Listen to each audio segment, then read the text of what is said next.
Yes, y'all. Yes, y'all. You know what it is. It's them kids and wives and 9 to 5s, but we are still married to the games, episode 146. Oh, yeah. Oh, yeah. It's your boy Gabe Patillo with Tim Router and Timothy Hall, of course. And as always, we are talking games and life and games. Thank you guys so much for being here. And I just want to take this time to say, y'all remember that time Router fell asleep during the podcast? Because that was hilarious. That was good. And that's all I really have to say about that. I don't know what episode that was, but it was incredible. 70 something, I think. Oh, that was incredible, wasn't it? Was it that long ago? Let's make that magic again, people. Come on, let's do this. Somebody else fall asleep this time. Oh man, Gabe, you've been close. Before we started the podcast, we thought Router said he needed to take a quick nap. Yeah, All right. right, better now than later. Yeah, episode 94 is what it was. 94. That's right. The narcoleptic tiger claw.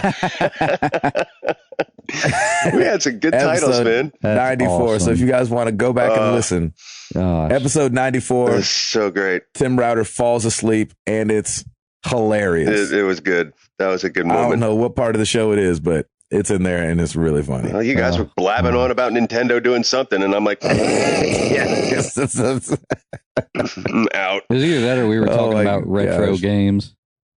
Oh, yeah. We'll probably talk about Final Fantasy VII. Or Final Fantasy VII. Anytime I need a quick nap, and you guys can talk about that, I'm like, oh, good, I can get a nap in. Good. Which I have to say, I know on this show, we've probably given more time to Final Fantasy VII than any other singular game. Probably. But because of E3 a couple weeks ago, I feel totally validated. Yes, you do. We get that much time because of the remake. Yes, you should. So we could talk about it like every episode.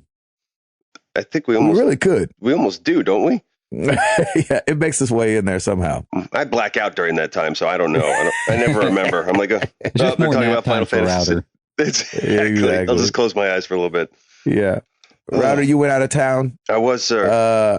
What were you doing? Where'd you go? Sure. Welcome back. Thank you. Yeah, I just got back late last night. So my cousin up in Wilmington, Delaware, was getting married this weekend, and we flew up with Piper on Saturday. It was a quick trip, so it was like we were in Saturday, wedding was Sunday, and we were going to come back on Monday. What ended up happening was we got up there and then got diverted to Pittsburgh because there were massive thunderstorms in Philly Saturday night. Fortunately, though, we still got in that night at like midnight, and the wedding was great, and it was nice to catch up with my cousins. And Piper had an absolute ball. She thought that the bride was a princess, so she was just like staring at her the whole time. And we danced our butts off, and she Uptown Funk, man, that's her jam right now. Dude. She is all about it. So we were going ham on the dance floor with it, and she was so cute and had such a good time. And then we decided to stay an extra day because Lauren's best friend from home was turning 40 on Monday. So, perfect. Thank you, Southwest, man.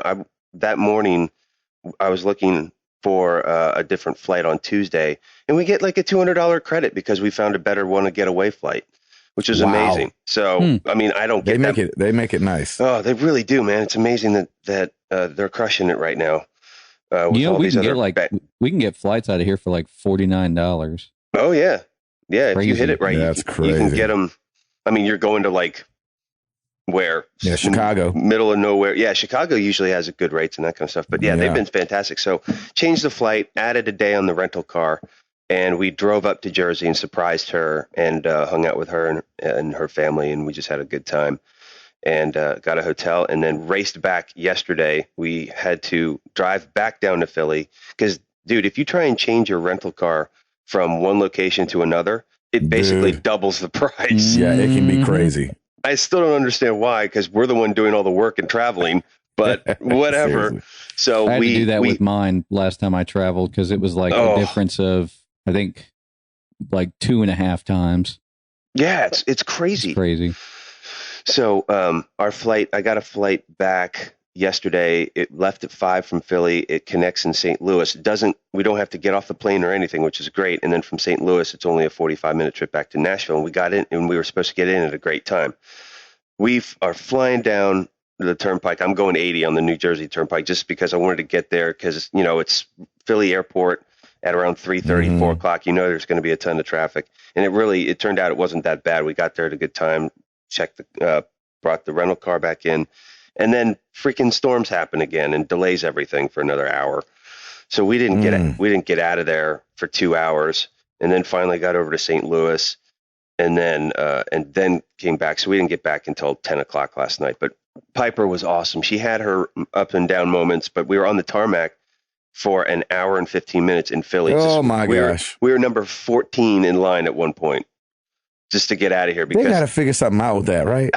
Because the storm was coming from one side, so traffic control was diverting all planes and takeoffs to a different part of the runway. And so it was just a backup. It was ridiculous. But you're just sitting there. And with a 3.5-year-old, it's like, oh. But she did great. Right. I was so happy for her. I mean, the landing into St. Louis, at that point, she wanted to get out. And she just kind of had a freak out moment. And then after that, she was a doll and an angel. It was great. So we were all like, phew, when we came back. Mm-hmm. So now I'm finally back here in Nash Vegas, and it's nice and it's nice to finally be home. Do I sound different, by the way, at all? Because I'm on me some steroids now, baby. Yeah, you do sound different. This is awesome. After our podcast last Wednesday, I went to my ear, nose, and throat doctor because I'm just so sick of being congested all the time. And what's probably going to he put me on a steroid and a antibiotic because he basically just took a look up my nose. It's like, whoa, okay, we got some serious polyps here. And really? So the process now is for the next 2 weeks, I'm on a steroid, it's a low steroid. It's prednisone. So I'm not going to be all jacked up, whatever. Yeah. And I had to suspend his professional sports career for a little while. Exactly. I know. I had to hold off on a little bit. Been juicing. That's right. I gotta borrow somebody's pee or something. I don't know. But so all that stuff helps shrink any polyps that I have and kind of keep them lower because then I get a CAT scan in like 2 days or 2 weeks. And they're going to just look in there and just see what all there is. So it's probably going to be surgery, which they do it. Geez. But like the way it used to be more brutal than it is now. He's like, all I do is go up your nose. There's no bruising. There's no like bloodshot eyes. There's no packing afterwards. Packing is like apparently the worst because it's so painful. So the surgery sounds like exactly what I need to get rid of all this stuff so I can talk and smell and taste better. And I'm already feeling so much better now, and I'm not blowing my nose all the time. And I feel like I sound better already. Like just the other day, I'm like, holy cow, I can actually smell. This is amazing. Man. Because I mean, awesome. I literally have one polyp that's the size of a raisin, and it blocks my left nose half the time. Yeah, and wow, and I didn't take anything before seeing the ear, nose, and throat doctor because I wanted him to see it in all its glory. Like, because my allergist said, "Look, I can give you some stuff to hold you over." I'm like, no, you know what? I want to suffer through this so that he can see it in all, with everything, so he gets a good idea of what needs to happen. So. He got his summer home paid off, so now he's going to fix it. Yeah, exactly. So, I think so now. No, that's probably true. So now, it's just a waiting game, and then we'll get a CAT scan and see what we got to do. So hopefully maybe by the end of July, I'll be a new man. It'll be amazing. Your voice is going to change, and all of a sudden you're going to be like the best sounding person on this podcast. Exactly. It's going to be all big. Hey, baby, how you doing? Yeah. He's like, I'm still checking VG charts, and they don't have anything up yet. All of a sudden, he has a British accent. I'm still looking. Yeah, I'll have a British accent all of a sudden. Hey, Sam, I have small charts, please. I don't know if we ever told you guys, Tim Ryder is Scottish. All of a sudden. Yeah. Oh, that's great. Don't worry about it. That's funny. So have you been playing anything? I'm still just knee deep in Witcher 3, and I'm just, gosh, I love that game. I know everyone's on all about Batman right now. I'm just still all about Geralt, and it's just such a great game. I think I'm just going to keep going through this, and I'm going to do main missions and a lot of the side missions. I know there's just a lot of stuff I'm missing, but I think some of it's going to be chore work, like you've said before, Gabe, where it's like you go this, then come back and go this. But those Witcher contracts give you, I think, the better XP. So I'm trying to do those as much as I can. Mm-hmm. And man, Hearthstone, Hall, I've kind of changed my strategy a little bit. It was all low minions all the time. Mm-hmm. And I've gone to high 3s and 5 mana count minions. And I got my best ranking for the end of this season. I was at 18. And yesterday was the end of it, huh? Yeah, at the end of the season, I'm at a 2-star 18, and I was so pumped. I started crushing people. I'm like, hey, this is really cool. That's awesome. And I was using my hunter class. So, yeah, I'm kind of excited. It's been really great. Both strategies are really good, just depending upon the order you get your cards in. Pretty much. It's true. And also it depends on whether or not your opponent starts throwing down from mana 1. You know what I mean? Yeah. Because sometimes, but the hunter has a few good, like clear the deck kind of tactical ones. So Secret deal 2 damage to all minions. Oh, man, that saved my tail at least 3 or 4 times. That pops up on me every time I play the hunter. Yep. It's a great card to have. Mm-hmm. And, yeah, so I was still Hearthstone. It was killing me too because I couldn't really Hearthstone at one of the hotels because their Wi-Fi was so terrible. But yeah, it was great. Like last night, I played like 3 or 4 games before I went to bed. I'm like, I don't care. It's been a while. Too. It's good to see you, dear friend. And so yeah. So I'm still kind of boring. Witcher 3 and Hearthstone for me. It's kind of impressive that Hearthstone is not a game that is easy to get over. Like you just always play it. Right. Well, it's an easy really pick up and play kind of a thing. Necessarily, yeah. No, it really doesn't. That's the weird thing. And the more I get more excited with every card pack, I'm like, okay, am I going to get something else? Am I going to get something else? I think I'm not going to do the arena stuff that much anymore and just focus on doing all the quests because I already have like 200 coins. So that's 2 packs right there. Mm-hmm. Because every time I pick whoever I pick in the arena, I always end up with like my card pack is just all over the place and I just get crushed half the time. There was one point where like, I'm like, well, I don't know what to do with this stuff. So I just conceded and just lost 3 straight just to get a card pack and 40 coin and went along and then moved along my merry way. So yeah. And you always get like 1 card pack. I think on one of my runs, I had either 9 wins or 12 wins. I can't remember. What? And it gave me like 2 card packs. I was like, that was not worth it. Yeah. See, really? Yeah. That's what's making me think I'm just going to hold on to my coin and just buy packs. That's probably what I'm going to do. Because the quests are great. I made like 100 coin last night just because you had to have 2 victories in one class and then 5 victories in dominance. It was the dominance and then the same class, and it just happened to be the same class. I did a priest class last night, so I got 100 coin, boom, right there just by winning. So I was like, all right, cool, I'm good. I don't need to go back in the arena and feel like I'm a horrible, horrible gamer. Right. It's so frustrating. These guys come out, they're like, boom, boom, boom, boom, and by 5, you're done. Right. Gabe, frustrating. Did you get one of the single player adventures? Yeah, and I'm actually saving up to do the next one. Yeah. Good. Scorcho, was it good? El Scorcho. That junk is expensive. Yes, it is. El Scorcho told me that 700 coin. Ooh. Yeah. Oh, wait, you can actually buy those with coin?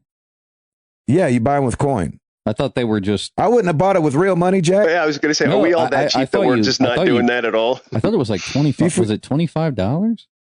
Did you forget who I am? I didn't realize you could buy those with coin. I would have been saving, but... Father of 2 people. Father of 2. Yeah, exactly. I'll be doing that thing because all these card packs I'm buying are hilariously bad. So and you get great rewards. Like I'm trying to get the Grim Patron right now, and I think he's in the second solo adventure. I'll have to try the solo, whatever it's called. The reason that I love the mage is because people throw out those legendaries, and I always save those fireballs. Oh, for that. The 6. Yeah, because they throw them out, and then I have to destroy them immediately. Because these are way too powerful. Yeah. Yeah, exactly. Yeah, you're right. I don't think I've even used the 6 damage because you can use that on the hero too, right? Yeah, you can. Yeah, I never use them on the hero. I just destroy their minions instead. Yep. Well, that's it for me. Job's done. Halsifer. Oh, buddy. This week, I've got some family coming into town, not only for the 4th of July, but also we are celebrating Finnegan's 9th birthday. Wow, he's 9? Yeah. That's amazing. Yeah. Yeah, buddy. Oh, man, I can remember when he was just a little pup. That's right. It's going to be fun. We're doing, a traditional cookout, burgers and hot dogs, one of each. Mm-hmm. Nice. You've got to. Yeah, for sure. Why make both if you can only have one? That just makes no sense. Well, we were preparing some of the meat last night because there's a place we buy from up here called Fresh Market, and they have like a really good deal on ground chuck on Tuesdays. And so we were preparing them as patties and putting them in the freezer. And I was thinking, like, we have got to get some hot dogs too, because you got to just do one of each. It's 4th of July. So exactly. It's 4th of July. Dude, I can't believe it's 4th of July. This past week, I'm like, wait, is next weekend it's 4th of July? What's going on? Yeah, already. Trust me, it snuck up on me too. Totally snuck up on me. Happy July 1st too. Holy cow. It's like the 1st of July right now. Yeah. July 1st, that old American holiday. That's right. The one that makes you say, man, this year went fast. That's right. Right. Yeah. Summer's half over. It really is. It's weird. Wow. I'm so glad I'm not in school anymore. Oh, Lord. Yeah. Because the 4th of July was always like the middle point of being like, man, I got to go back to school in like 5-6 weeks. Oh, dude. Right after 4th of July, they start showing those back to school ads on TV. It's the best. Yeah, exactly. So, color pencils. It's like, come get your colored pencils for 25 cents. Gotta go get my Trapper Keeper, baby. Exactly. Love me some Trapper Keepers. Mead, I'm pretty sure the company that made those that's right. Was in our hometown. I can't remember though. Oh, so did you get a discount? Really? I don't know if we got a discount, but they were pretty cheap. I remember them being pretty cheap. I don't know if that made a difference. They were literally like taking them out of the factory and just walking them down the street. So yeah, seriously. I guess we saved a little money. Handing them out to everybody. Passing them out like Pez. That's so awesome. So nice. What are you playing? Halsifer? Borderlands some more. I'm just grinding. Oh, you're not done? Not done yet? I'm grinding. I'm looking at the trophies. Nice. I'm thinking about like how I want to approach that stuff. So are you going to platinum this? I don't think I'm going to platinum it, but I'm definitely going to get more of the trophies. So nice. Look at you. And I've been playing some Street Fighter 2 Championship Edition Sega Genesis. What? No way. Yes. Nice. So where did that come from? Yeah, what prompted that? I don't know. Chris and I were just like talking about like stuff from our childhood. I was like, I'm going to go play some Sega. Yeah, I'll be back. I love you, dear. I get like that every now and then. Yeah, I get like that every now and then when we start talking about that stuff. I was like, all right, time to fire up the Dreamcast, I guess. Nice, man. That's awesome. That's great. And I was telling her, I was like, if we ever get a bigger house with more bedrooms, I was like, we're going to have to just dedicate a bedroom to stuff that we had as kids. We've still got some of it, but it's to the point now. Room. It's to the point now where we're like, all right, we need to start collecting stuff. So. That's awesome. Oh, good. More junk you need in your clutter. House. Mm-hmm. Yeah, we got the room. You said you love it. Yeah. Hey, but you love it, man. Yeah, you love clutter. We got the room. We it's funny because we're always like, well, we got 4 bedrooms and no kids, but man, we need some more bedrooms. Yeah, you're like, for what? Exactly. But man, we need. Yeah, that's good. We could really use another bedroom, don't you think, babe? My little Dreamcast needs a new room. That's so awesome. Oh my god! So you're great. You know what's grinding Borderlands out. Yeah, go ahead. Sorry. And you know what's crazy? So, we've been checking out like what we get on the like local over the air because we're a metropolitan area. We get a ton of channels over the air. I don't know if you guys realize this, but we get like probably 12 channels. And what? They work okay, but I need to get like an antenna, like an actual HDTV antenna. They're not too much money. But when I hooked up the Genesis to my TV in my office, I realized that the Genesis, for some reason, works really well as an HD antenna. Because I plugged it in and all the channels started coming in beautifully. You're really kidding me. I have no idea How does that work? I want somebody to explain it to us. Paolo, get on that. Yeah, seriously. Let us know why that happened. Wow. An interesting life hack. Well, because what's the inputs on the... It's RF, so it hooks into your standard coaxial jack in the back of your TV. I think they make an AV hookup for it. I have the Genesis 3, so it's like the late model one.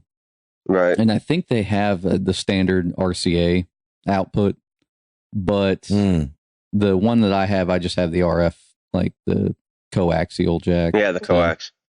Interesting. It looks real bad. Let's just say that. The resolution on that thing is like, oh man, postage stamp. I don't know. It's real small though. That's awesome.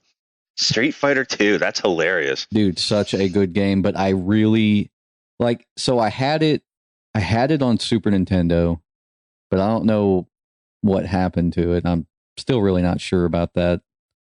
And then, so with the Super Nintendo controller, it has 6 buttons already. So you don't have to like worry about mapping any, like, I say mapping, but basically you don't have to worry about not having any buttons that you need.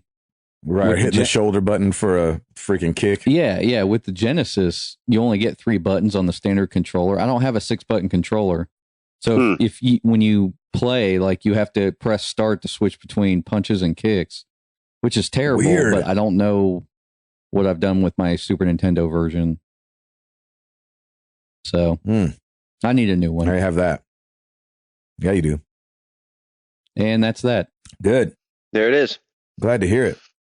Mr. Patillo. Where were you this past weekend? Oh, where were we? That was Creation, wasn't it?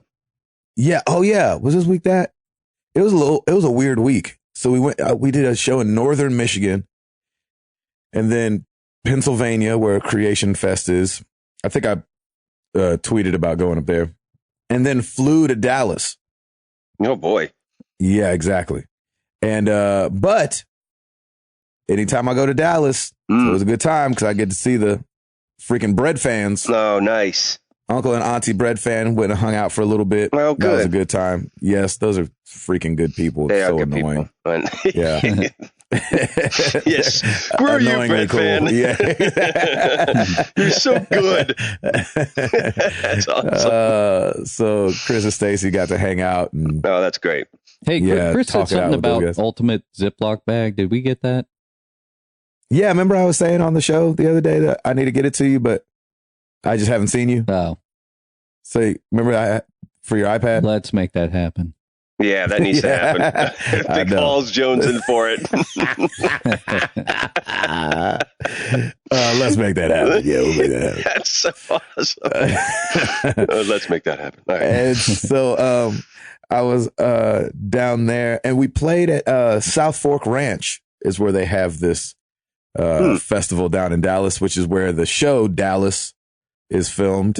Oh, nice. And well, the old one and the new one. Ooh. You know, Who Shot JR and all that business. Mm-hmm.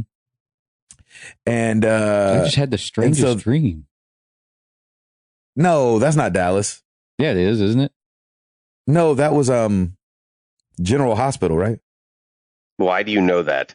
Wait, what thing are you referencing? The Dallas season where they basically retconned all of it, right?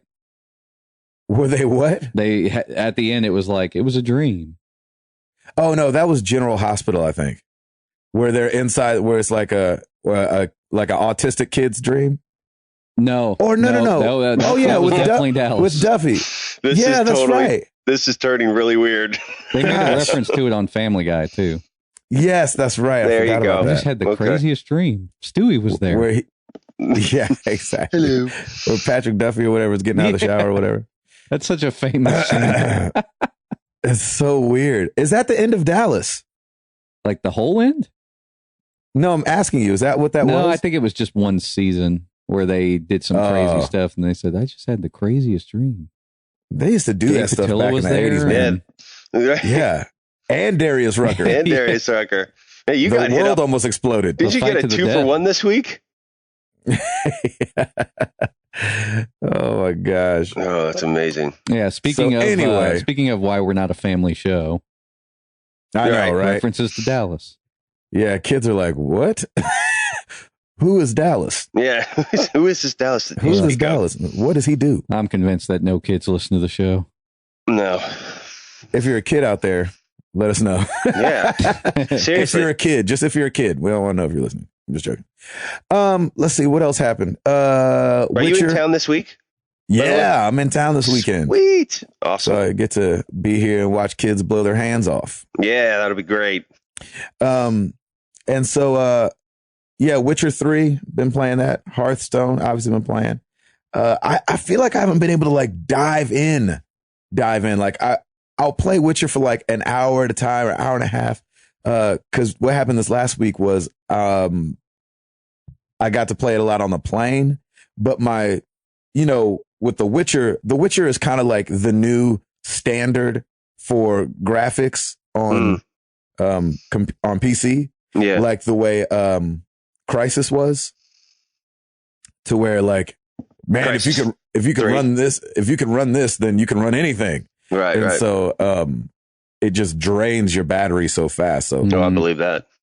when I'm on the plane, I only get like probably an hour and a little bit out of my laptop before it's like, okay, uncle. I'm done. Yeah. And so, Did you not pick up Batman? yeah, Oh, you do have it. Oh, But yeah. here's the I'm going to thing. ask you about that later, by the way. exactly. And here's my story so far on Batman is that, I'm scared to play it. Yeah, it's broken, right? Yeah. And so I Like don't want, really bad, right? right. Yeah. And so I don't want to have that, Yeah. I don't want to I'm have with that you. in my, That's I'm good. waiting for them to fix it. Yeah, But that's one of my news things about the progress and update on okay. the Good. patch that's coming. So Mhm. we'll talk about it. Yeah, Ed Placencia has been texting me and Facebook messaging me saying this game is beyond expectation. It's so good. Yeah, he said it was awesome, Yeah, he said it was amazing. So which is nice to hear. yeah. And that's it for me, man. Remy's still here, Oh, good. Yep. so That's he's good. around.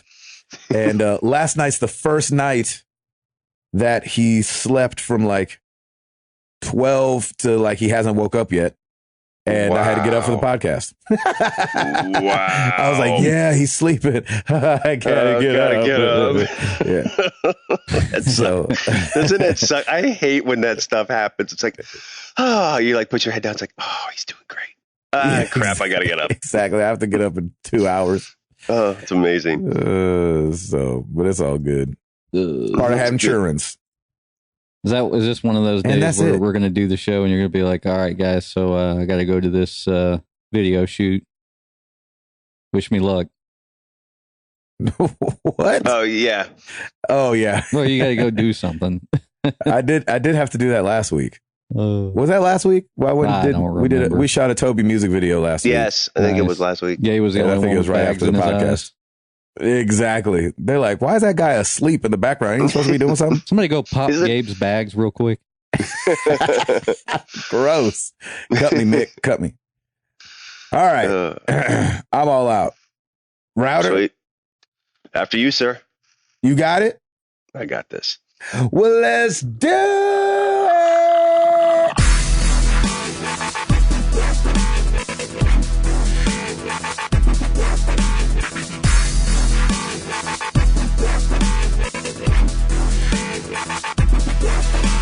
Gabe, I just had a thought. If you do a song about Fallout, you should call it All Out Like Fallout. Nice. Oh, I like Of that. course, when it I comes like it out. too. Yeah, and if it doesn't suck, Ooh, you know what? That reminds me. that's I have fighting to, words. I have to pull up an email in our question segment specifically about that. So we'll get to that in a second. Great. This is going to be really easy. New releases this week. Blaz Blue Chrono Wow. I thought you said this was Phantasma gonna be easy. Extended. Yeah, no, it's easy in that it's going to take 2 seconds. So Blaz Blue Chrono Phantasma Extended, released for the Xbox One, PS4, PS3. No idea what that is. Nice. And Scrabble for the PS4 and Xbox One is now next gen. So enjoy. Happy gaming, everybody. That's it. Nice. And yeah, that's it for me. back to you guys. Play me over to the desk. What's the weather guy in Family Guy? What's his name? What's his name? It's gonna rain. All right, the thank Blackie you, sir. weather forecast. Yeah, Back to the. It's raining sideways. What's his name? Ollie. Yeah, Ollie, right? Ollie, how's the weather? It's gonna rain. Back to you. That's me. I am now Ollie with the Blackie weather forecast. Oh gosh, it's raining sideways. Oh my! There you go. There it is. So funny. Oh, that was hilarious. I always love those skits. It's gonna rain. Oh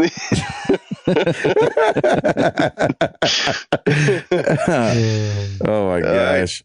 All right, hit us off. Give us some news, some post E3 news. Yeah, do it to it, brother. I wanted to ask you about Batman because they've had a whole kerfluffle with Batman. Warner Brothers has. I mean, people are upset. It's pretty bad. Basically, I think the game came out, and I guess within the first few days on Steam, it had 5,000 bad reviews or something. Yes, the first day. Oh, man. Apparently, the porting job was really bad. So the game was developed on PlayStation 4 and then ported to PC. Mm-hmm. And there's been a lot of rumors and speculation. The one of the most popular specs, I guess, is that the port only took 2 months, maybe. Really? Which there should have been a lot more time invested into this. But I think it's just one of those things where, because the same kind of thing happened to Mortal Kombat on PC. I think just Warner Brothers doesn't necessarily think they need to spend that much time on the PC ports. Maybe they just don't see it as worthwhile. Which doesn't make much sense, because I would think that the PC audience would at least make up 20 to 30% of these sales, right? I mean, you would think. I don't know. That's kind of depressing. It definitely feels like some redheaded stepchildren. That they're like, hey, here's the game. You're right. but we can't barely play it. It's like, I said, here's the game. That's like you buying your least favorite kid just the console. Right. He's like, well, what about a game? He's like, well, when Christmas comes around, you're like, but it's Christmas now. Well, when next Christmas comes, what about a TV? Listen. One thing at a time, son. One thing at a time. Exactly. It kind of makes me wonder if the process has just become harder, but it wouldn't make sense for it to become harder because these new consoles are x86, they're PC like.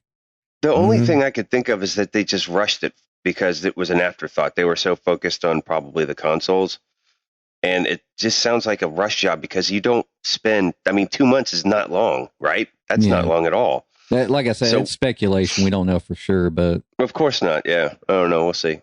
But I just wonder why you let such a big game come out so poorly. You know what I mean? I don't get it either, because they had to. So when you do a refund on a digital credit card transaction, I'm pretty sure you still got to leave some of that money with Visa because they took their time in processing your transaction. There's got to be a processing fee. Yeah. Of some sort. Besides the fact that I'm sure Steam, now that they have this refund process and the things you can do, like purchasing a game and then having Steam refund it if it's not working correctly, I bet that Steam charges the publisher some kind of money for that. Oh man, I would think. Yeah, that's just a crazy thing. Under the messages that you get during. When you go to the game, since I have it in my library, you can pull up whatever Steam and those guys have been saying about it. And of course, there's been a bunch of apology ones. And then I saw this one, which was interesting. And this was on the 24th of June. So this would have been 2 days after it came out, I guess. Dear Batman Arkham Knight PC owners. At first, I saw just Dear Batman. I was like, yeah. Yeah, okay. Dear Batman is right. Dear Batman, we are so sorry we embarrassed you. Exactly. It says, we want to apologize to those of you who are experiencing performance issues with Batman Arkham Knight on PC. We take these issues very seriously and have therefore decided to suspend future game sales of the PC version while we work to address these issues to satisfy our quality standards. That hurts. Oh, that stings a bit. Yeah. Wow. I would think. And so I was like, man, and I don't know if it's still suspended. Obviously, I have the game already, so I don't know if it's still suspended or not. But I thought that was a pretty big deal to have to be like, to pull it like that. That's like beyond messed up, man. That's you know what I mean? That's losing money like daily. I would think so, because now you have and that's the only thing that I'm freaking missing out on. I was telling Ed when we were talking the other day, because Ed has already beat the game. Yeah. And I was like, I haven't even played it because I hear it's got all these problems, but I'm missing me and Holla have talked about in the past, missing the wave of excitement, you know, and you want to play something right when it comes out because everybody's playing it and you want to be in there with everybody like, I know this game. And so now I feel like I'm like way behind the 8 ball on playing it, even though it's only been out, 2 weeks or something, or a week.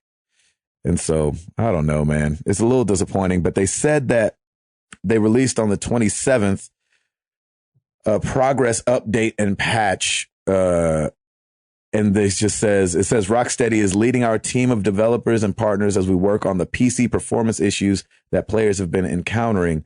The work is significant, and while we are making good progress on improving performance, it will take some time to ensure that we get the right fixes in place. And during this time, the porting company is not getting paid. Oh my gosh. Oh man. And not getting hired again. Yeah, seriously. No, I don't know, dude. I don't know this for sure, because people are saying, like, basically if you dig in the back end, they think it's like Iron Galaxy who did the porting job. And they've done a lot of porting jobs. I think that's like one of the only things they do. Man. Yeah. It just sucks because the problems are just all over the place. I mean, as little as like the frame rate acting up, even though it's locked at 30 frames a second, they say it's still like just jaggedy. You know what I mean? You're like, geez Louise. Now, do you think, is that across the board, or are some people still able to play the game? That I don't know. I haven't looked into it much further than. Yeah, then it's jacked up. It's jacked up. Oh man, that's horrible. That sucks for Warner Brother Games too, just because it's like. Yeah, man. Of course, that's a huge bummer. They're freaking Rocksteady, because they're coming back. PC customers. Yeah. Yeah. Well, it's definitely tarnished. Sorry about that. I was going to say, and it sucks for Rocksteady too, because they're coming back from not being on Arkham Oranges, and Oranges. Which I still say that to this day. They're back, and everybody's expecting greatness with this game, and all the console people have it, and the PC people don't, and it just sucks. Yeah, crazy. It does. Crazy. Let's see what else was going on this week. So there's a new esports website, and I'm going to butcher this name. Sorry for people that know how to say it right. Unikrn is how I'm going to say it. UNIKRN. Anybody have any better way to say that? That sounds about right. Yeah, it sounds good. Unikrn. To me. Anyway, it's a betting website where you can bet on esports. Seattle based. And the only reason I bring it up is because my favorite shark is involved, and that would be your boy Mark Cuban. Really? Mark Cuban has poured $7 million out of the $10 million they've raised so far into this company. And Cuban said hundreds of companies every year try to get me to invest, whether on Shark Tank or off camera. However, I only put my money and my name on the companies that I feel will be successful, truly advance an industry, and have a leadership team that I respect. Unikrn fits all these requirements. As a sports fanatic and owner of the NBA's Dallas Mavericks, I'm excited to be involved with a new sport just as it's poised for huge growth. Wow. So I thought that was cool. Mark Cuban's a gamer. Who knew? Well, at least he just likes making money off gamers. Well, I think that's both. Yeah, exactly. So it said in their first initial round of raising money, they raised $10 million, and Mark was 7 of that. So wow. I don't know how much obviously he owns, but I think that's awesome that he's getting into this space, and this makes me like him all the more. Exactly. I like him too. And $7 million is a drop in the bucket for him. Exactly. He's a billionaire. Yep. He's like, I got that. Gosh. Yeah, I'm 100 and I definitely give $7 to somebody. Right. And I think that's how that works out. Yep. Goodness gracious. Hall, give us something else. So they released some of the E3 award nominations, and I'm just going to run through like some of the interesting ones. Yeah. They're going to announce the winners on July 7th, but for now, here are the nominees. And like I said, these are the categories that feel are most relevant for us. There's like a ton of categories. I'm sure. Best of show, we're looking at Fallout 4, Horizon Zero Dawn, Oculus Touch. I guess you had to be there. Did you check that out, Gabe? No, man, no. You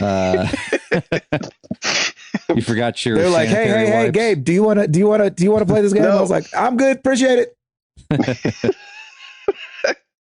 But there's no line. No, I'm good. It's okay. You're voting with your feet. You keep walking. Exactly. I don't know why none of that ever. Good. I know. I'm with you, dude. I didn't get to try the Hollow lens. The Holla back girl. Because I ain't no Holla back lens. Holla back lens. Holla back lens. That's it. Title. A few games been around that track, but it's not going to happen like that because I ain't no Holla back lens. Sorry. This and there's the title of bananas. BANANAS. This tech is bananas. We just butchered that one. This episode's probably gonna have a double colon. Yeah, somewhere. Sorry, Gwen. I think she'll be okay. Yeah, exactly. Since you're listening. Oh my gosh, this tech is bananas. Either that or I ate a banana. Oh, that was great. I like this tech is bananas. That's funny. This tech is bananas. Good job, Hall. That was funny. That was fantastic. Yeah. Should we even finish the story then? No. Yes, please keep going. Yeah, please keep going. Okay. Shoot. I'll remind you of everything I just said. Fallout 4, Horizon Zero Dawn, Oculus Touch, Star Wars Battlefront, Uncharted 4. Wow. All nominees for Best of Show. Best Console Game. Fallout 4, Horizon Zero Dawn, Star Wars Battlefront, Super Mario Maker, Uncharted 4. Oh. Super Mario Maker. I guess Best PC Game. Doom, Fallout 4, Just Cause 3, Star Wars Battlefront, Tom Clancy's Rainbow Six Siege. I think it's safe to say that Doom is going to sell best on the PC, so I think that's why it came in there. You know, it makes me sad. I didn't see Doom actually while I was there. Like I saw the huge line to go in and check it out, but till right now, I still haven't seen anything on Doom. The video looked interesting and the engine looks crazy. Yeah. It look awesome. Yes. It looks really good. It's really sad that it has had such a hard time getting anyone to use the engine, but maybe this will make a difference. I'm not sure. Gotcha. Best hardware, HoloLens. Holla. HoloLens. Oculus Rift, Oculus Touch, Project Morpheus, Xbox Elite wireless controller. Oh, okay. Yeah, keep going. I think that's it's all repacked. Like, how is that? It seems like they shouldn't even be nominated because they've all been around for so long. Right. Yeah. And they still don't exist. You know what I mean? Right. Yeah, they're still not practical to the... Morpheus was introduced last year. Oculus has obviously been around for forever. And so you're just kind of like, all right. I mean, that's fun. Well, I feel that really that's all that kind of comes up relevant to us. There's a best RPG. I guess I can run through that real quick. Dark Souls 3, Fallout 4, Fire Emblem Fates, Mario and Luigi Paper Jam, and Sword Coast Legends. I haven't heard of that one. I haven't heard that one either. Well, I kind of feel like Fallout 4 might take that one. So I best think in Fallout 4 is going to take everything. I was gonna say best in show or those first two. Who do you think is gonna take it? I think it's going to be Fallout 4. So wait, was Horizon a Sony exclusive? Yeah. Man, everybody's talking about that game. It looks which is freaking good. Really cool. I'm really excited about that. It looks really cool, but I don't see it winning this. So. No, I don't think it's going to win. I don't see it winning. Yeah, I think Fallout 4 is going to win hands down anyway, just because it was everywhere. The history, yeah. Well, and plus they did themselves honestly a big favor by announcing it like a week ahead of time. Yeah. So everybody kind of came in and you were looking for it. Mm-hmm. So there was a guy on YouTube, which is obviously the best, named, gosh, I'm not going to be able to say this either. Bob. Yeah, exactly. Arioxini. Arico. ARYOKSINI. I mean, come on, right? I shouldn't be able to say that. Yeah, you're fine. Yeah. You gave it a good enough try. Did I get a pass on that one? Yeah. Yep. You get a C. And he has remade, and it's not like a game or anything, but he did put Mario in some environments using the Unreal Engine 4. Yeah. And it looks incredible. There's a YouTube link to it. And just seeing Mario in those, like, because some of the environments are, it seems like are maybe some stock environments that come with the engine. I don't really know how that stuff works. But it looks amazing. Like he's got him getting coins, jumping around. He's in some darker kind of areas that you wouldn't normally see Mario in. But he says, here's Mario running in Unreal Engine 4. All the environment assets were taken from the Unreal Marketplace. All the character actions were scripted using blueprints only, and all animations were recreated from scratch. Wow. As well as the PBR ready textures. So go check it out. It's called Mario is Unreal. And it looks incredible. And it gets you excited like, man, what if Nintendo did something like this? That would kind of be awesome. Seeing Mario in that kind of way. Just so not used to seeing that. That's all crazy. I have to say about that. That's really cool. Man. It looks really, and the animations are awesome. This guy killed it. There's Whoever did it, smart people out there. I know it, man. Smart and dedicated, man. Mm-hmm. It's so crazy how accessible all this stuff is now for like developers and people who are interested in development. For sure. What else you got, Hall? Nolan North was speaking at he was. a conference. I'm trying to think which conference it was, but basically he's leaked some stuff. No, is he I don't know known if for it was that? intentional or not, but he says that he knows there's a Last of Us 2. So yes, he said they asked him about his role in The Last of Us, or no, they asked him what was next for him and Naughty Dog, right? And he says he wasn't sure what it was. He knows that there's a Last of Us 2 coming, but he probably won't be in it because his character died in the first one. God, his character was creepy too. Woo. And so it was a really interesting, it didn't seem like a slip. That's the only thing that's catching me off guard. Yeah, it seems like, why go that far as to say that? And then you've got Troy Baker on the other side, like, I don't know anything about Last of Us. And you're like, okay. Yeah, that's why I think it was is lying.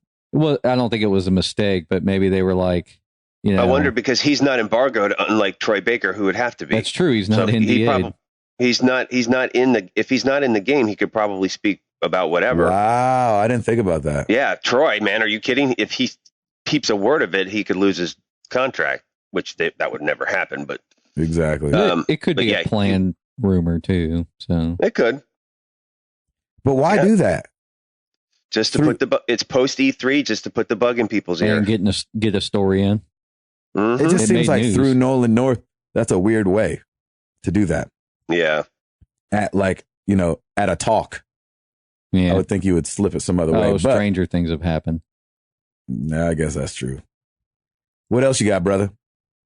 I thought this was kind of interesting. 220 games in the past 4 months have been banned in Australia. Yeah, I saw that. What's going on over there? It's a ban by refusing classification. Like basically, if your game doesn't get like evaluated, excuse me, in Australia, then it doesn't get released.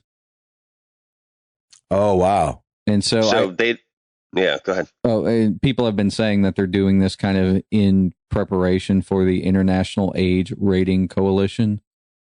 So basically, instead of having to have a classification board, games are going to be classified by the developer. And then basically, if people play them and have complaints, then they'll get reevaluated. What? I don't know if this is going to be like an international initiative or it's just by choice. I think the thing is that the board that rates games in Australia just doesn't have time to rate everything. So I think they're looking for a solution like this to kind of help them out with ratings. So interesting. Huh. That doesn't make much sense to me. It doesn't. If you're a rating board and that's all you do, if all you're doing is rating, how are you not having enough time to do that? Well, I wonder how that works. Like, how does we need to look into that? I don't even know how rating something works. Do you have to, like, even when it comes to a movie, do you have to watch the whole movie first? Oh, I'm sure. And so when you rate a game, do you have to play the whole game? I don't know, but to make sure there's not somebody smoking a cigarette. I mean, isn't that kind of what the ESRB does for us? Like they play through the game. No, I don't know. Is that what they do? Is they play through the whole game? Yeah. What is the process of rating a video game or a movie? Like, how is that? I'm sure it's not just one person either. I'm sure it's a collective. Ooh, somebody let us know. That's interesting. I never even thought about it really till just right now. Exactly. Interesting. But I did see that. What did you say? It was 400 and something? They refused 220 games. Oh, man. If you're a kid in Australia, you are bummed out. They're out surfing anyway. Actually, they're not because it's wintertime right now there. But is it? Yeah. Look at you with your knowledge. Yeah, see? Reverse. Oh, yeah, and the toilets go in reverse, too. That's right. It's going to snow. Back to you. It's going to snow. Ollie. It's going to snow. Back to you, Ollie. That's hilarious. Haul, you all out? Minecraft. Oh, no. Oh, man. What? Listen to us, Peter. It's just past the 20 million mark on PC. Wow. And that is beast. Total sales, 70 million copies. Beast. Oh, my God. The mobile version of Minecraft has sold 30 million copies. Oh, my gosh. Oh, man. We missed the boat on that one. I don't know if we missed it. That boat was blocky and no, we're telling ourselves that we missed it. We're telling ourselves that we missed it. I'm telling myself I didn't miss it. Yeah, I'm saying the same thing. I'm like, I ain't missing anything. It's all right, Gabe. You're still a gamer, is what I'm telling myself. Dang it. That is crazy. That is a beast of a game. I wonder if there's another game of recent memory that have sold that many copies. Nope. Whatever came 70 bundled with million? the console in like what maybe Wii Sports. But what console is? Yeah, I was about to say it's got to be a Wii something.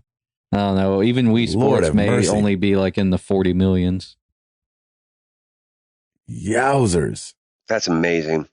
That is a beast of a game. Nope. Wii Sports beat it. Oh, 100 million? 82.69 million. That'll pass. They'll pass that. Yeah, you're right. By Christmas time, they'll pass that. Yeah, no problem. I'm sure Wii Sports isn't really selling anymore. Nope. Yeah, I'm pretty sure it's not either. Selling used. Yep. Well, I'm all out. Yeah, it's that post E3, no news for a little while. Yeah, if you're having news come out now. You missed the boat. If you're having a news problem, I feel bad for your son. If you got a news problem, I feel bad for you, son. That's funny. Oh, my gosh. You're welcome. All right. Well, last week we asked you guys a question. And it was, what were you expecting or hoping to see at E3 this year? Over on the forum, we got a lot of this. Who said this? Koch1212, a real Metroid game. Mm. A lot of people said that. I thought we'd see that too. I was a little disappointed. Seth is the GOAT.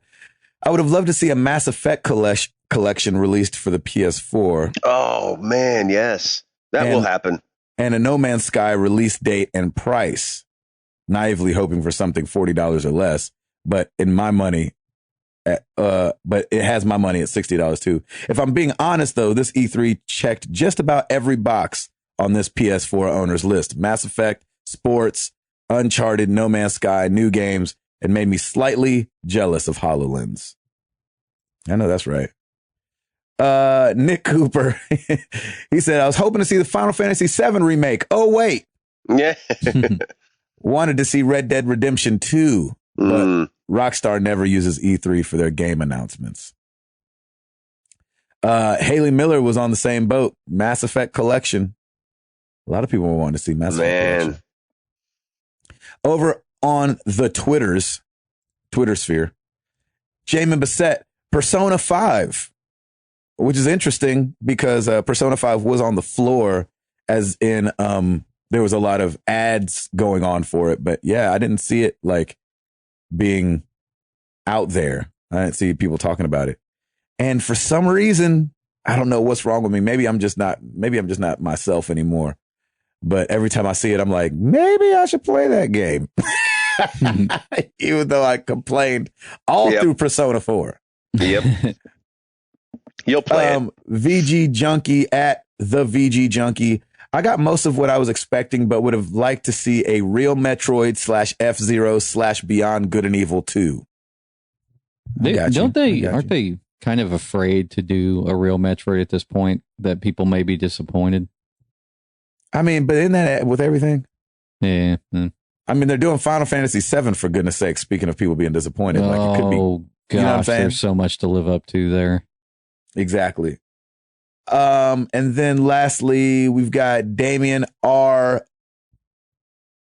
Ourso at Afterthought 051. Where was Crackdown 3? Very disappointed. There you have that. Thank you guys so much for answering our question of the week. You guys know where to find us. Facebook.com/married to the games, Twitter.com/MTTGcast. You can always come to the website. Check us out, marriedtothegames.com, YouTube.com/married to the games. Oh, where else? We're all over, kind of. Just Google us. Yeah, just right. Google us. We're there. Around. We're around. We're on the Googles. We're on all the Googles. All the Googles. All right. Let's get into... Oh, wait. Hall. That was good. I like that. I thought you were like totally going to forget that. Yeah, that's my version of the stopping and Tiger Woods. Tiger Woods would stop mid-swing to have people stop taking pictures. Put the camera down. Hall. Oh, rate us on iTunes because this tech is bananas. This tech is bananas. BANANAS. Love it. So good. That was funny. That's the joke of the podcast for sure. Let's get into some questions.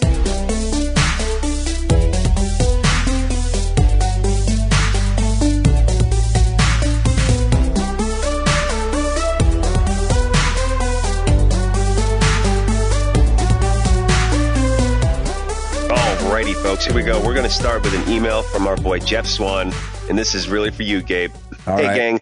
You had me yelling at my steering wheel last week while listening to you guys tell Gabe he needs to play Fallout 3. Keep in mind, I played all of Fallout 3, all of the DLC, and got every achievement for every piece of it. I spent over 120 hours over the course of a year playing it, one of my favorite games ever, and it was 2008's Game of the Year. 2008, meaning they started developing this game when they were still playing our PS2s. The game is a buggy mess with characters that look like robots and a fidgety mechanic loot system that when the game doesn't constantly crash or delete your saves, you'll be constantly wondering why anyone would recommend it. I can see Gabe playing the game and wondering why anyone would like it when he's comparing it to the likes of Witcher or even Skyrim. However, go ahead and pre-order Fallout 4 is definitely going to be Game of the Year by most outlets, assuming it delivers on what we've already seen and doesn't have massive issues. Even with the train wreck that Fallout 3 could turn into, it was still Game of the Year across the board. Well, I think for those... Go ahead. No, finish the... Okay. I think for those of us who played 3, we look back with rose-tinted glasses and remembered the good parts. In my opinion, Gabe, spend your summer playing something else, but be ready to play 4 when it comes out. There's no prior experience needed with the series to dive in. #NRant. Love you guys. Thanks for the awesome show week after week, and thanks for dedicating yourself to get up at such an ungodly hour just to talk to us about video games. Oh, man. So there's your answer. Jeff Swan, thank you, buddy. That was awesome. So I played Fallout 3 in, I want to say 2010 or 2011. Right. Because then you gave it to me in 11, I think, or 12 actually. Yeah. I had maybe 3 crashes, I think, the whole time I played it. Oh, wow. So I think when people point at the bugs and talk about the crashes, I think they probably played it closer to launch. So I could see that being a problem. But at this point, I mean, the game runs great at this point, so I don't know.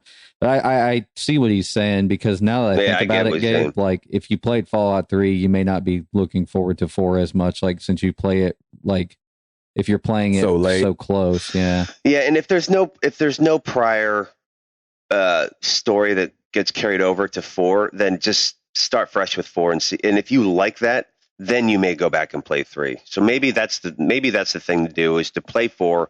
Don't worry about 3, and maybe go back to 3, which I doubt will ever happen. No, I probably won't do 3. Yeah, see, he's done. Not because, and I'm just scared that it won't hold up, man. And like a Hall saying, you just don't want to put a bad taste in your mouth about it. Well, I don't come to I didn't come to Fallout 3 for like a cutting edge title with great mechanics or anything like that. Yeah, I wanted to play an RPG. A management thing, and an open world RPG done. Yeah, I mean, I think I play Fallout 3 a lot different than most people. I like managing resources and doing all that stuff, and that's kind of how I play the BioShock games too. So just very much item management. It's right. It's right up your alley, man. Well, learning how to get through a situation with minimal stuff. You know, that's the stuff I find fun. So nice. Everybody's different, but in the end, maybe it's just not a good idea to play it. I think I still sunk 50 hours or 40 to 50 hours into that game. I played you let me borrow it. So yeah, see? Yep, it's all good. Jeff, man, thanks for that. That was great. I love that. Yeah, thank you, brother. I can just picture him just yelling at us too when he's driving. Exactly. What are you guys talking about? You guys are idiots. No. I love it when people say that they yell at us. I know, it's great. It makes me feel so warm and fuzzy inside.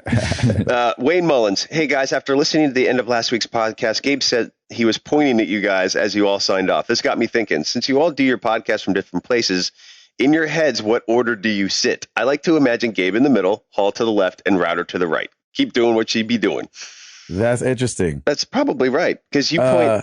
How do you point, yeah, that's Gabe? right. Yeah, Tim Router to my right and Timothy Hall to my left. Yeah, there it is. That's exactly how it goes. We'll do if we ever do a Comic-Con panel, I guess. All right, let's do that. We'll hold it. We'll hold it to him. It'll be the inverted Oreo.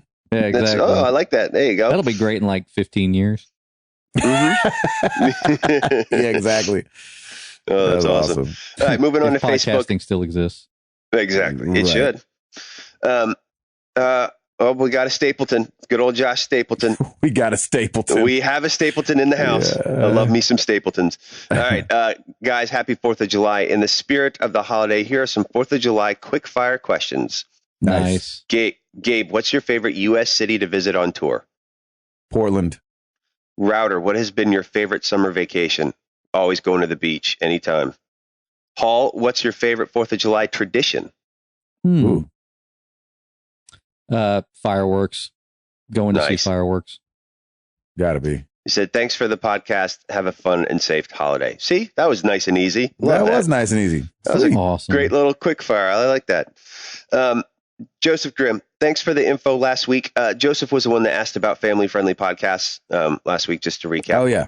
He says it's kind of funny that the podcasts you recommended are already on my podcast player because I heard about them on the show. Nice. In light of that, awesome. I want to ask a question I heard on another podcast. What would Nintendo need to do to be your number one console again? Oof. Ouch. That hurts my feelings just hearing that question. Yeah. Like, because it was a mass. I mean, when you think of the, I was just talking to somebody. I'm sorry. I was just talking to somebody. Worked up, dude. I know. Well, I was just talking to somebody about this the other day, because we were talking about the SNES, and I mean that thing. When you look at the Nintendo, the SNES, the 64, and the Wii, especially, I mean, those are sold tens and tens of millions of, you know what I'm saying, of consoles. Mm-hmm. And so the problem with them to me now is that they don't, I think the third party thing probably hurts them the most in my eyes. Yep. Because you can't do it all by yourself. It's almost like, this is going to be a bad example, but just stick with me on it. If you had an artist, let's say a lot of us listen to pop music, right? Just whatever's on the radio. If Rihanna actually had to write all her own songs and never got any help from anybody else, those songs would be awful. It'd be hilarious. You know what I'm saying? There's some artists, and I would say probably most artists, that can't write all their own music. And Nintendo is trying to write all their own music by themselves. And they need help from other places, I feel like, to become my number one. Because it doesn't mean they don't write good songs. They just It doesn't mean that. They just need some more outside influence. Exactly. Because I think what happens is, well, it's what's happening. You know what I'm saying? Mm-hmm. They just retool all their same guys over and over and over again. And we've seen how Joel and Ellie have worked their way into gaming. If Nintendo ran gaming, we would have never met Joel and Ellie. You know what I mean? Mm-hmm. Yeah, that's true.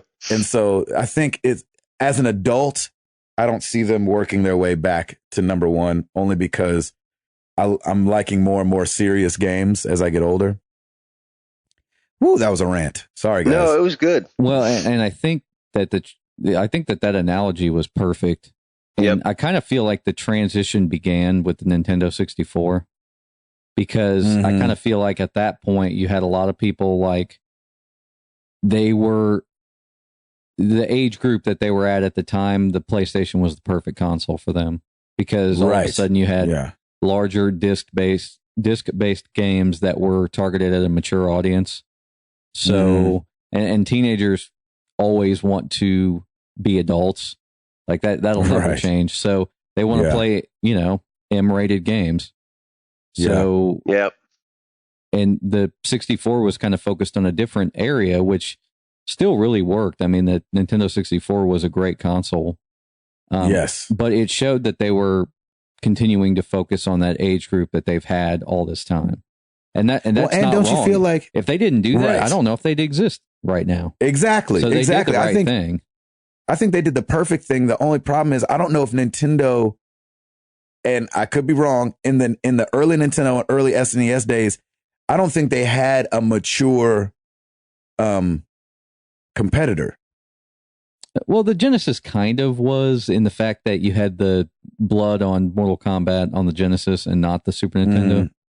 But then they righted that with Mortal Kombat 2. So they still released mature titles at that time, but it wasn't, I mean, there were far less than there are today.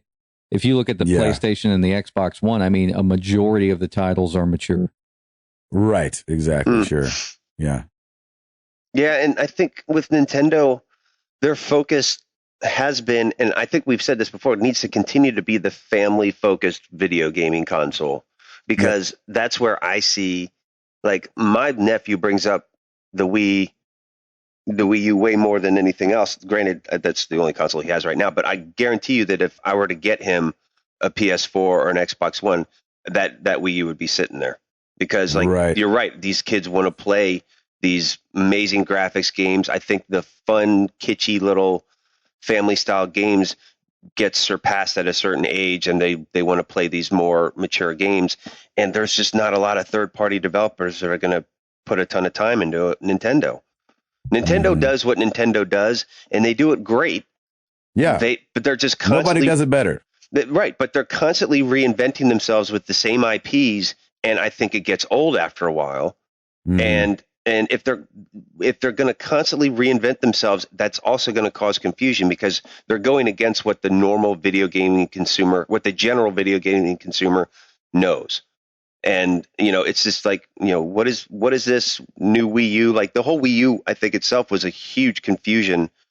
It was a massive consumer blunder in confusing people as to what it was. Yeah. And that's why it didn't sell, because I have a Wii. Why do I need a Wii U? And I keep saying, why do you need a Wii U?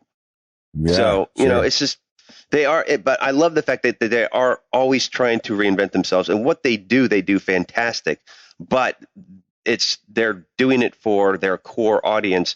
But is that core audience starting to diminish? That's what I want to know. I think that the audience always comes back because you have a situation like your nephew where maybe he'll get a PS4 and not play the Wii U anymore. But when he's older and he's starting a family, he'll get another Nintendo console. Probably, yeah. Yeah. Because that's kind of what he knew as a kid. Right. And he's been on me about Splatoon, by the way. He's like, you got to play that game. Nice. So I need to pick that up. Yeah. One of the things I wanted to mention real quick about the Wii U was that, and I think Nintendo learned from this, they kind of doubled down on a technology that wasn't smart to invest in because it's a moving target, tablet technology. Right. By the time they started developing that tablet, or by the time they released the tablet, they'd been developing it for 2 years. So they were working on tech that was pretty much way outdated at that point. So, which is so crazy to think about. Yeah, like when you are working on a console specific thing, you work on technology that is kind of, I don't want to say evergreen, but proven technology. The Xbox One and the PS4 both, I'm not sure exactly on the Xbox One, but I'm pretty sure with their controllers, they both use Bluetooth, which has been around forever and doesn't really change much. So, yeah, Xbox doesn't. Xbox does its own proprietary thing, I think. But still, they bet on technology that's been proven and was easy to implement. They aren't doing a tablet controller. In fact, they're doing something even smarter by just using the tech that you have. Because you're going to buy a new iPad every 2 to 3 years. You're not going to buy a new console every 2 to 3 years. Right. It's true. Very true. They did it right.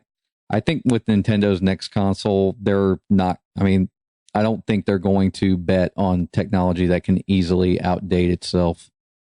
So, it's so hard, man, because it's so hard because the Wii, you could probably make the same argument, but for some reason it just worked like a beast. And maybe it's just because it was the first time we had done much of that. You know what I'm saying? Yeah. That was so cool, man. The Wii was great. Well, and the motion control stuff hasn't really changed much. All that's changed is that there's a camera now. You have the camera with Connect and the camera with Move.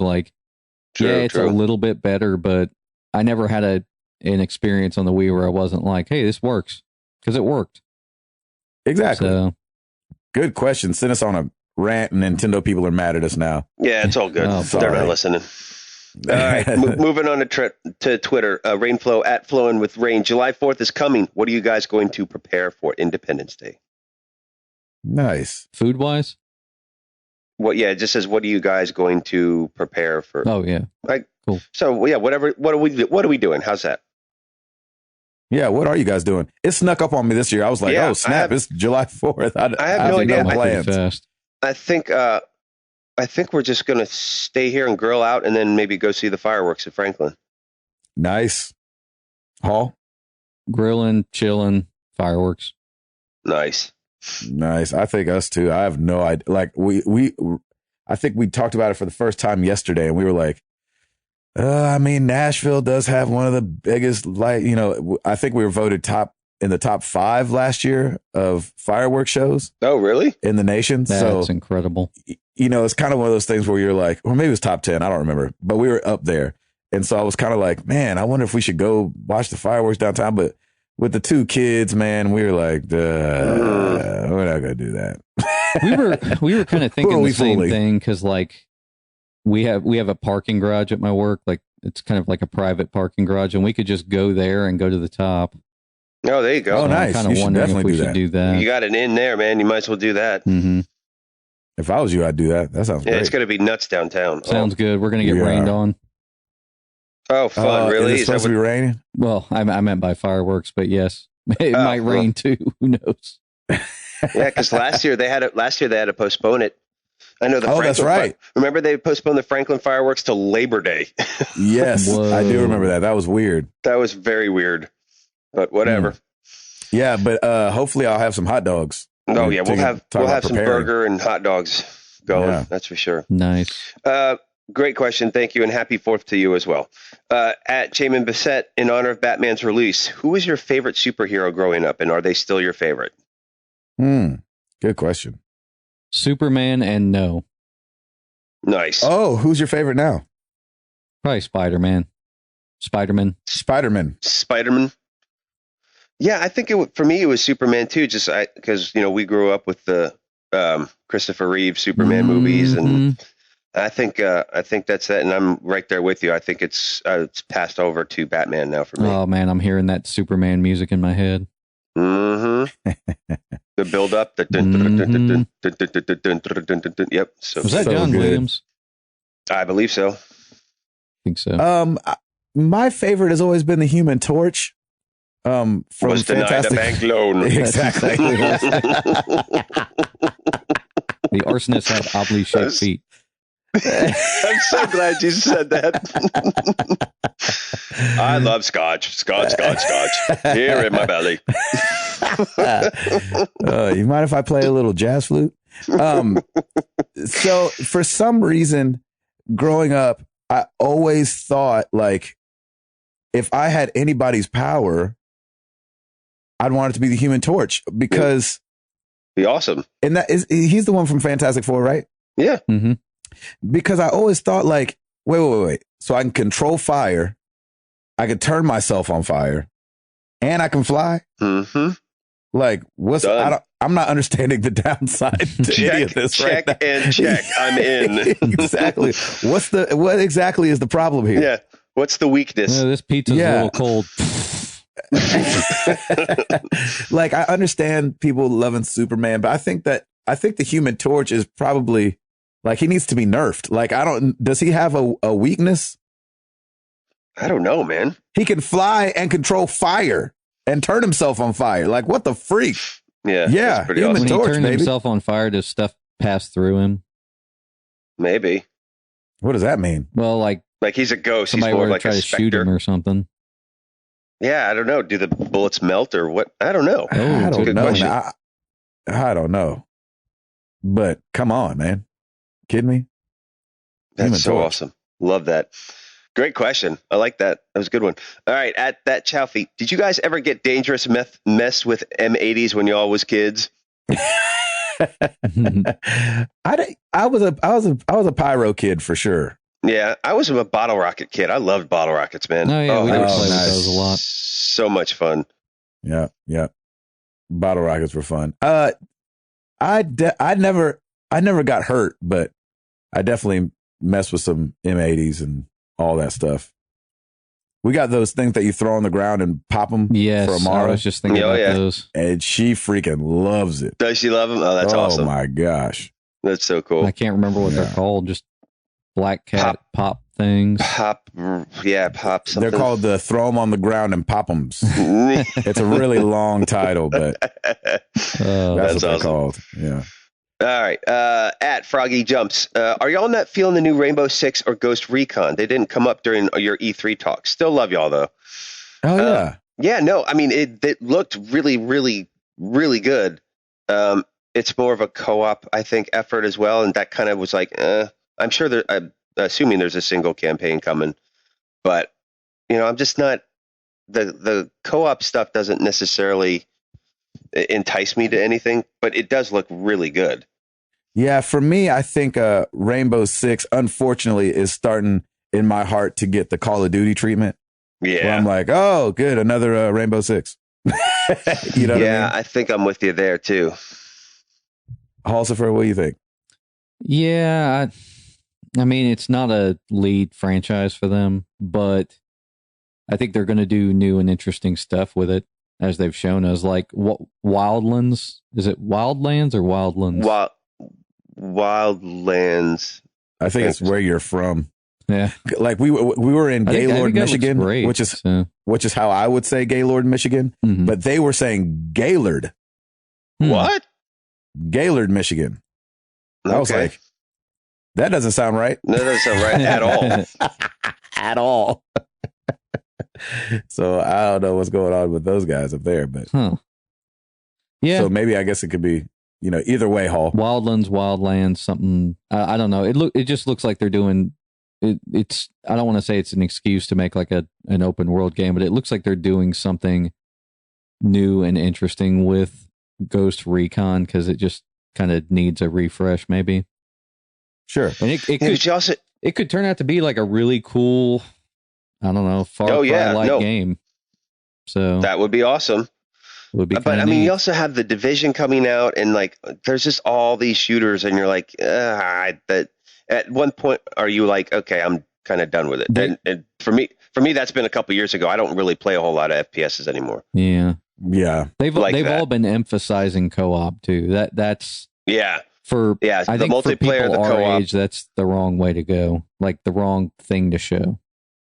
I don't know, man. People freaking love co-op. I think we're the odd men out. I would say we are the odd men, people out. But look at Destiny. I think that things that you run into are the fact that sometimes it's hard for people to get a place at the same time. So maybe when I say that, like I'm saying, like family gamers, like people who have families and have to kind of work around schedules.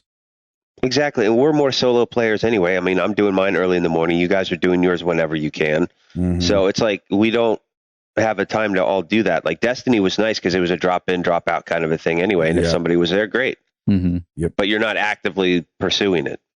Mm-hmm. So, I mean, we still got love for them all. I think they're great, but it's not a game I'm going to play. I'm not terribly interested in it. I'm not even interested in the Division really either. So, because it's just not my style. They've lost you. Yeah. Well, plus they've been announcing it for the past 4 E3, so I'm not. I kind of lost track of it. The Division, I could see being a game where you kind of have to play co-op because if you're playing with the computer, I mean, like the AI, right. I could see that game not being that fun at all. Right. Yeah, it's never as good as you think it's going to be. The human element, the most dangerous game. That gameplay that they did have though at the end, where the guy like basically went rogue, that was cool. I did like that in their demo that they had of it.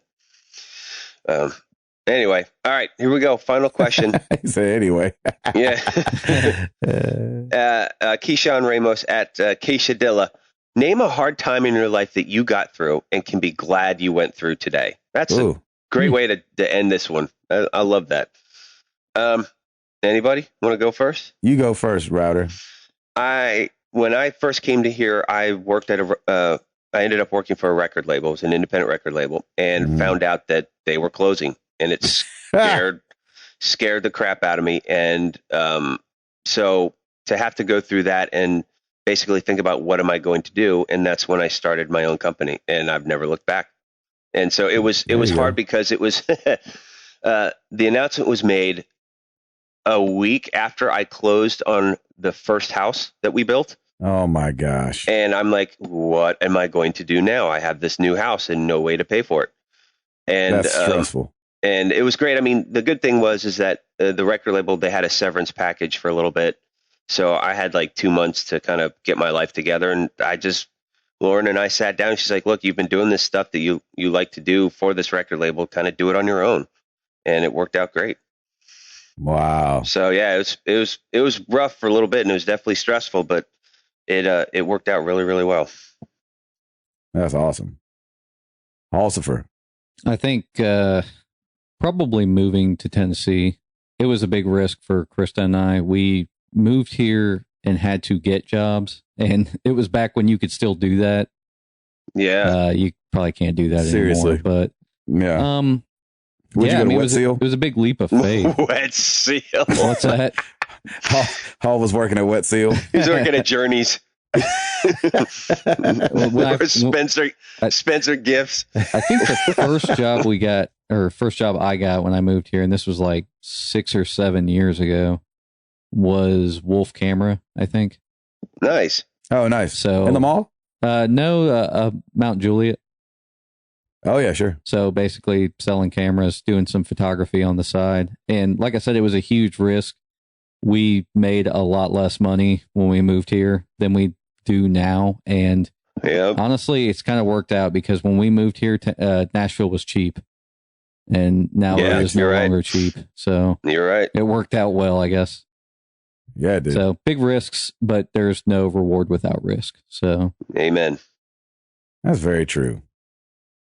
I would say this is gonna be a little deep, but my second year of marriage, probably. First year was great because it's you're still in the honeymoon phase, but I think life caught up to us on the second year, and we were definitely like, this is not what I signed up for. You know what I mean? Like, we were just like, at one point we were just like ships in the night. Like I was working from 9 to 5 in Franklin every day during the week. And then on the weekends I was going out of town, and then Jenny was going to school from 3 to 10:30 at night. And so the only times we saw each other was, at 10:30 when she got home. And that's, I think, why we became such night owls, because she would get home at 10:30. And the only time we got together was Monday through Wednesday or Thursday, 10:30 to 2 to 3 in the morning. Oh my God. And then, so we would spend that time together. And then the next morning I would get up and go back to work in Franklin. And then she would go to school while I was at work, and I'd come home alone, and then she'd come home. And so, in hindsight, like when we talk about it now, we're like, man, that was a rough year. Heck yeah, man. But it's made our marriage and our communication and everything like that so much better, because we're used to having to talk things out, you know what I mean? And, and having to be like overly we overly communicate.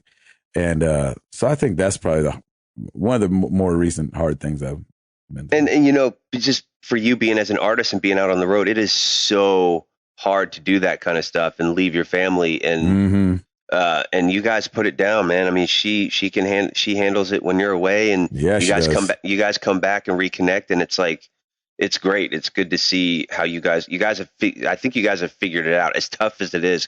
Because, man, I remember Winter Jam, you were gone 6-7 weeks straight, something like that. Holy cow. Yeah, I mean, it was like, it would get nuts. Yeah. It was nuts, because you were doing 40 cities in 2 months. Yeah, I think we did 46 shows in 2 months or something like that. And that especially like you had the holidays in between. I mean, that puts a lot of pressure on a family. And it is not easy, and communication is so huge. It's not for the faint of heart. Everybody's like, I want to go on a road. And I'm no, like, you don't. No, I know you think you want to. Nope. Oh my gosh. Yeah, it's crazy. Yeah. Well, there you go, man. That's a good way to end things. Yeah. Good question. Great questions all around. Thanks, everybody. Some real life stuff. Love it. Well, that's it. Oh, question of the week for you guys. Every season, we try to ask you guys what you're playing or what you're watching. And that's what this week is.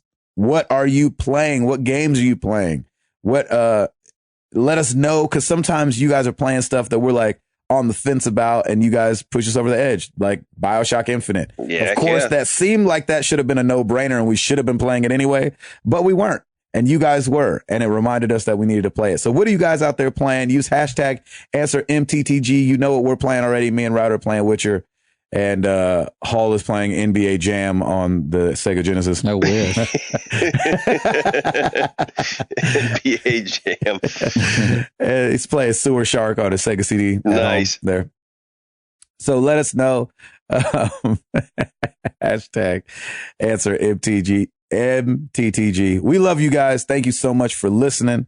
And We'll see you guys next week. I'm Gabe Patillo. That is Tim Router on my right. That is Timothy Hall on my left. And we are married to the games, and we are up out this thing. Peace!